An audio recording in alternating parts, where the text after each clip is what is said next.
चलिए शुरू करते हैं आज का वीडियो। दोस्तों, जिस मौके का पूरी दुनिया इंतजार कर रही थी, अब वह घड़ी आ गई है। अयोध्या में प्रभु श्री राम मंदिर बनकर तैयार हो चुका है। 22 जनवरी को राम लल्ला की प्राण प्रतिष्ठा की जाएगी। लेकिन उससे पहले ही चमत्कार के ऊपर चमत्कार देखने को मिल रहे हैं। सबसे पहला चमत्कार तब हो गया जब लोगों को अचानक जटायु के वंशज गिद्ध आसमान में उड़ते दिखाई दिए। यहाँ तक कि भगवान श्री राम के भक्त इन्हें राम मंदिर की प्राण प्रतिष्ठा में आए मेहमान मान रहे हैं, क्योंकि पिछले कुछ सालों में यह प्रजाति विलुप्त सी हो गई थी। लेकिन राम मंदिर की प्राण प्रतिष्ठा नजदीक आते ही अयोध्या के आसपास बड़ी संख्या में गिद्ध आ पहुंचे हैं। लोग इस करिश्मा को देखकर पूजा भी कर रहे हैं, क्योंकि गिद्ध ऐसा प्राणी है जो भारत से विलुप्त हो चुका है। ऐसे में प्रभु श्री राम की प्राण प्रतिष्ठा से पहले ही वह कैसे दिखे, इसे लोग भगवान का चमत्कार मानकर पूजा कर रहे हैं। अब दोस्तों, यह इतनी बड़ी बात कोई सहयोग तो नहीं हो सकती है। दोस्तों, कुछ बुद्धिजीवी लोग रामायण के होने पर ही सवाल उठाते हैं। उन लोगों का मानना है कि रामायण असल में एक कहानी थी। मगर दोस्तों, आज भी रामायण से जुड़े हुए कई सारे ऐसे सबूत मौजूद है जो हर किसी को मानने के लिए मजबूर कर रहे हैं। भगवान राम ने जो पुल बनाया था लंका जाने के लिए, वह आज भी मौजूद है। उसे वैज्ञानिकों ने भी माना है। वैज्ञानिकों ने उसे देखकर कह दिया कि यह कोई प्राकृतिक नहीं है, बल्कि यह इंसानों द्वारा बनाया गया पुल है। और जिस जगह पर वह पुल बनाया गया था, वह आज भी उसी जगह पर मौजूद है। उस समय भगवान श्री राम ने अपने चमत्कार से पत्थर को पानी के अंदर तैरा दिया था, और उन तैरते हुए पत्थरों पर कदम रख के वानर सेना लंका में गई थी। दूसरा सबसे बड़ा सबूत रावण खुद की लंका है। रावण की लंका आज भी मौजूद है। और यह चमत्कार भी बहुत बड़ा सबूत है। जटायु गिद्ध प्रजाति से ताल्लुक रखते थे। वहीं जटायु भगवान श्री राम के परम भक्त थे। दोस्तों, जटायु और भगवान श्री राम के बारे में रामायण में जब भगवान श्री राम को अपने पिता द्वारा वनवास का आदेश मिला था, तब पंचवटी में भगवान श्री राम की पक्षीराज जटायु से मुलाकात हुई थी। पक्षीराज जटायु माता सीता को अपनी पुत्री के समान मानते थे। दरअसल जब रावण माता सीता को हरण करके ले जा रहा था, तब जटायु ने ही लंकापति रावण को सीता माता की रक्षा के लिए युद्ध किया था। वही जटायु जिन्होंने अपने पंखों से रावण को बहुत चोट पहुंचाई थी। रावण के शरीर को जटायु ने लहूलुहान कर दिया था। इस संघर्ष में जटायु ने अपने प्राणों की आहुति दी थी। छत्तीसगढ़ के दंडकारण्य में गिद्धराज जटायु का मंदिर है। ये वह स्थान है जब सीता का अपहरण कर रावण पुष्पक विमान से लंका जा रहा था, तो सबसे पहले जटायु ने ही रावण को रोका था। राम की राह में जटायु पहले शहीद थे। राम कथा में प्रसंग आता है जब जटायु के भाई संपाति ने कहा कि मेरे पंख कमजोर हैं, मगर आंख दूर की चीजें देख सकती है, इसीलिए मैं सीता जी को अशोक वाटिका में बैठी देख रहा हूं। इसलिए लोग इन्हें साक्षात जटायु के वंशज मान रहे हैं। दोस्तों, अयोध्या नगरी के अंदर ही भगवान श्री राम का जन्म हुआ था, जिसका जिक्र वाल्मीकि की रामायण में भी है। सालों तक चले राम राज्य के बाद जब श्री राम ने जल समाधि ले ली, तो अयोध्या नगरी सूनी हो गई।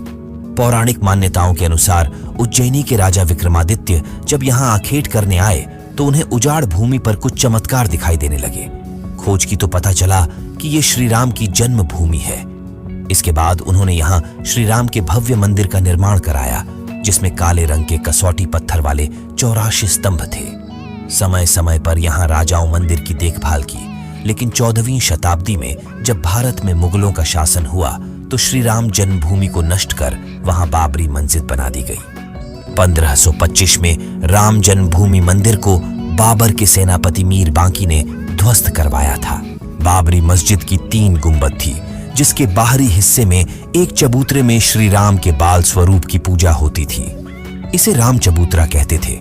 लेकिन 1949 में बाबरी मस्जिद के मुख्य गुंबद के ठीक नीचे वही मूर्ति निकली जो सदियों से राम चबूतरे पर विराजमान थी। बाबरी मस्जिद और राम जन्मभूमि मंदिर पर सालों चले विवाद के बाद आखिरकार श्री राम की अपनी जन्मस्थली पर प्राण प्रतिष्ठा हो रही है। अब एक सवाल यह है कि आखिर अयोध्या में भगवान श्री राम की मूर्ति बनाने के लिए नेपाल से 2 विशाल पत्थरों को लाया गया था। इन पत्थरों को लाने के बाद आखिर क्यों उन पत्थरों से मूर्ति नहीं बनाई गई?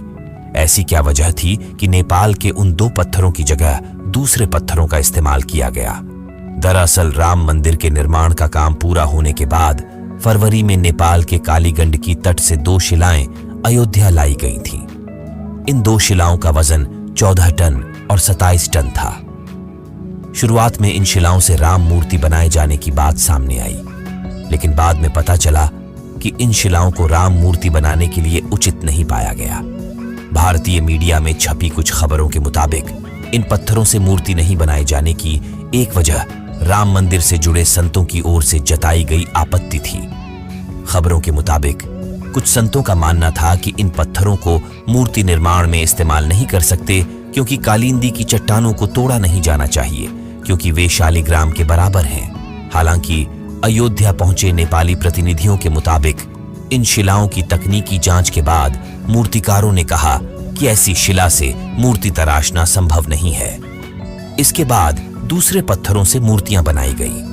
नेपाली प्रतिनिधियों के मुताबिक 27 टन वजनी शिला पर मूर्ति तराशने की कोशिश की गई थी, क्योंकि 14 टन वजनी शिला को शालिग्राम माना गया, लेकिन 27 टन वाली शिला भी उपयुक्त न पाए जाने के बाद दोनों शिलाओं को राम मंदिर निर्माण स्थल के पास रखा गया है।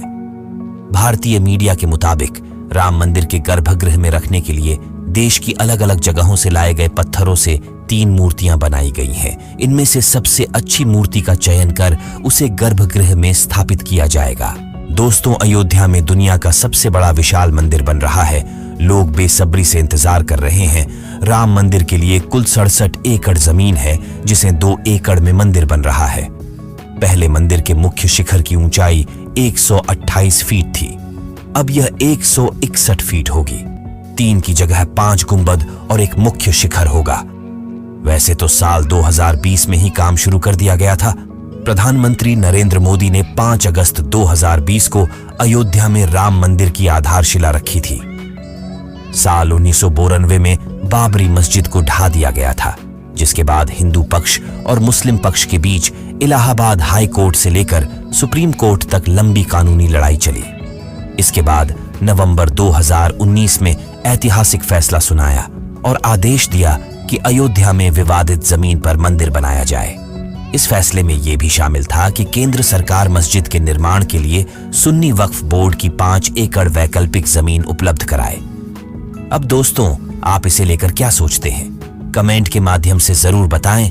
आज कैसे वीडियो में बस इतना ही। जय श्री राम, जय सनातन।